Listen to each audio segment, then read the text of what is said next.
ایجاد ہوئی تو اس سنت کی پر عمل کرنے کی توفیق اللہ تعالیٰ ان سے چھین لیتا ہے. ثم لا یعیدها الیہم، پھر ان پر کبھی نہیں لوٹاتا، انہیں اس سنت پر عمل کرنے کی کبھی توفیق نہیں دیتا قیامت تک. تو یہ اللہ تعالیٰ کی مار ہے اور اس کا غضب ہے کہ اگر کوئی جماعت یا کوئی گروہ کوئی بدعت ایجاد کر لے تو اس کے مقابلے کی سنت پر اللہ تعالیٰ اس پر عمل کرنے کی توفیق اسے نہیں دیتا. بدعت ہمارے سماج و معاشرے میں کہاں ہے، کیسے ہے، اس کی شکلیں کیا ہیں، کیسے ان کو پہچانا جائے، اس کے لیے بہت سارے علماء نے اصول بیان فرمائے. اگر وہ اصول اور شناخت کے طریقے ہمارے پیش نظر رہیں تو ہمیں سنت اور بدعت میں فرق کرنے میں بہت آسانی ہوگی. علامہ ناصر الدین البانی نے اپنی کتاب میں اس مسئلے پر بہت تفصیل کے ساتھ روشنی ڈالی ہے اور شریعت کے گہرے مطالعے کے بعد جو اصول انہوں نے مستنبط کیے ہیں وہ اصول میں آپ کے سامنے پیش کر رہا ہوں. اس سے آپ اندازہ کریں گے کہ اگر یہ باتیں ہمارے سامنے رہیں تو ہم یہ فرق کر سکتے ہیں کہ کون سی چیز سنت ہے کون سی بدعت. 8 اصول بیان کیے انہوں نے. پہلا اصول، کل ما عارض السنة من الاقوال والافعال والعقائد ولو كانت عن اجتهاد، ہر وہ کام جو اللہ کے نبی صلی اللہ علیہ وسلم کے اقوال، افعال اور آپ کے عقائد سے ٹکرائے، یعنی اس کے خلاف، سنت کے خلاف ہو، اللہ کے نبی کے فرمان کے خلاف ہو،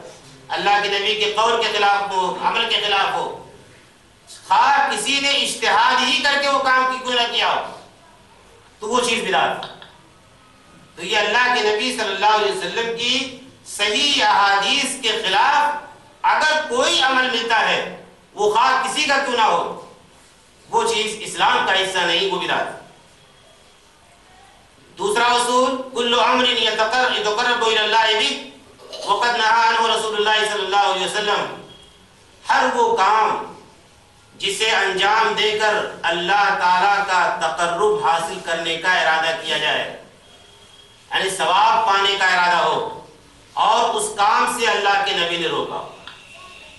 یعنی اسی کام سے اللہ کے نبی نے روکا اور اسی کام کو آپ انجام دیں اس نیت سے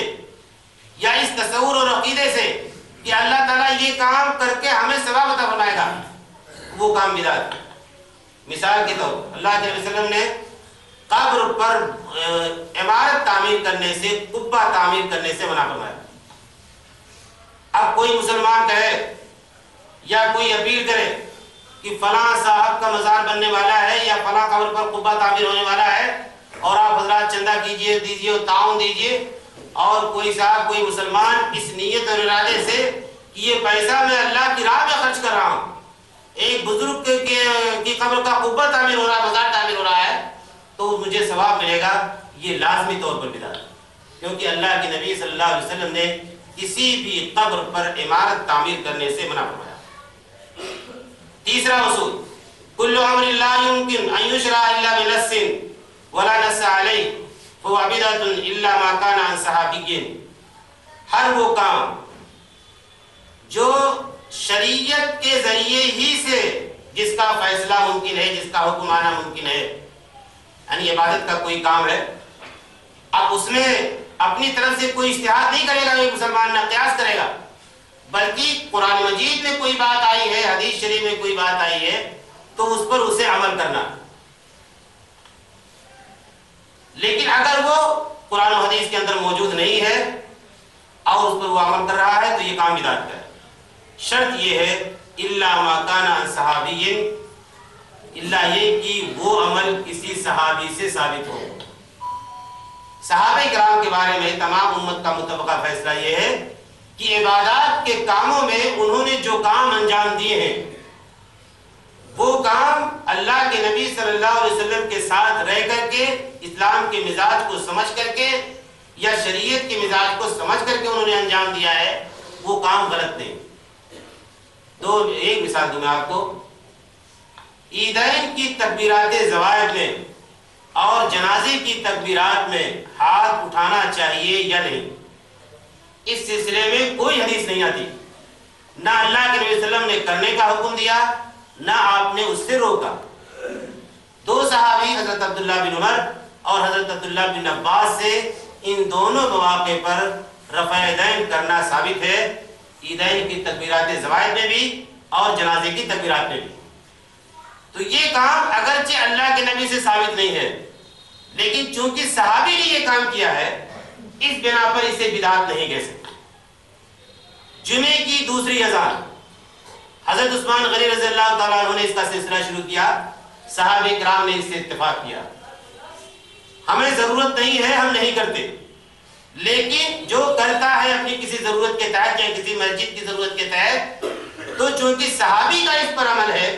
اس بنا پر اذان ثانی کو جمعے کی بدعت نہیں کہا جا سکتا۔ تراویح کی نماز جماعت کے ساتھ حضرت عمر رضی اللہ تعالیٰ عنہ نے باقاعدہ شروع کرا دی، اور جو صحابہ اکرام مسجد نبوی میں نماز پڑھتے تھے علیحدہ علیحدہ، ان کو ایک قاری کے پیچھے جمع کر دیا، ایک سلسلہ شروع ہو گیا۔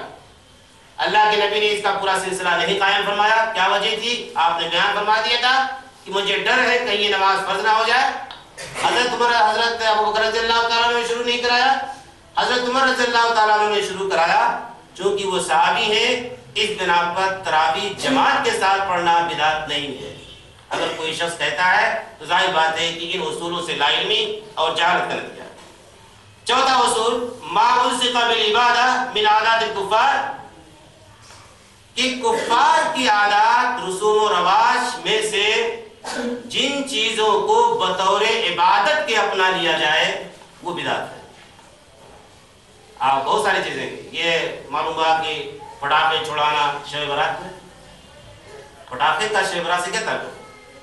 لیکن چونکہ کہیں پٹاخے چھڑائے جاتے ہیں کسی مقصد سے، وہاں سے یہ چیز ہم نے لے لی اور ہم نے اپنی ایک اور بدعی عبادت کا اسے حصہ بنا لیا۔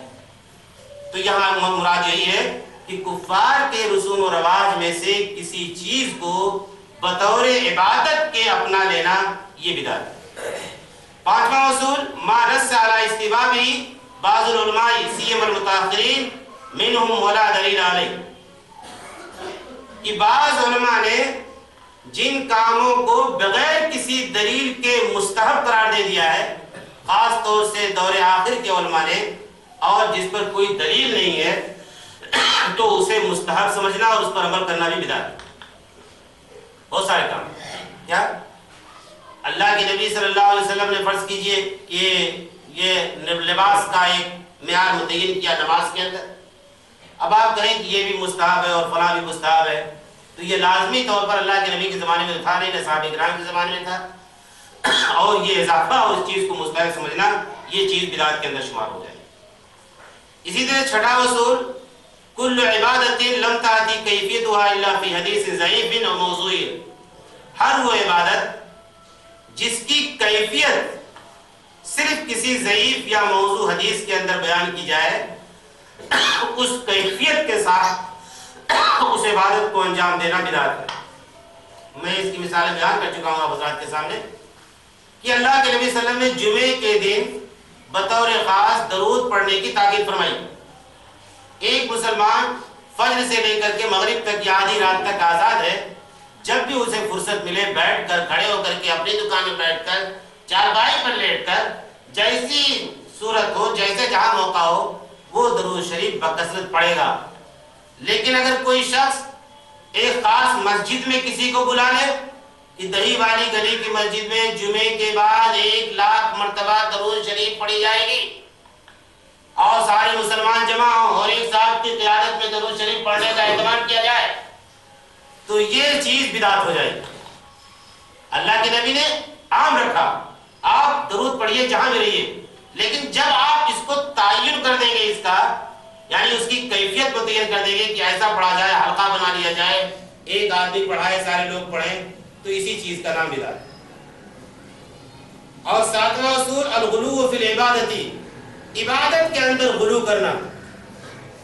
عبادت کے اندر غلو، نماز کے اندر غلو، روزے کے اندر غلو۔ نماز اللہ کے نبی صلی اللہ علیہ وسلم نے جتنی پڑھی ہے اس سے زیادہ آپ پڑھنے کا ارادہ فرما لیں، یا اللہ کے نبی صلی اللہ علیہ وسلم نے جتنے روزے رکھے اس سے زیادہ روزے کے آپ ارادہ فرما لیں، اور مسلسل کوئی شخص روزہ رکھ کے افطار کرے ہی نہیں، مہینوں روزہ رکھتا رہے اور